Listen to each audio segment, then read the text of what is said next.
ಆನೆ ಅಲ್ವಾ ಭಯ ಇರುತ್ತೆ. ಏ ಇರು ಬಂತು ಬಂತು ಬಂತಿರು.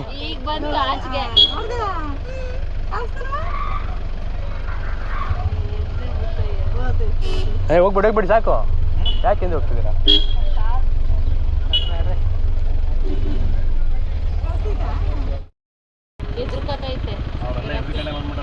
ಮತ್ತೆ ಈಗ ಹತ್ರಕ್ಕೆ ಹೋದ್ರೆ ಬಿಡುತ್ತಾ ಅದು?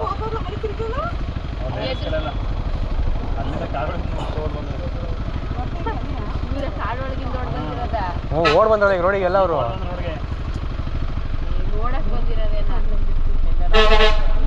ಹಿಂದೆ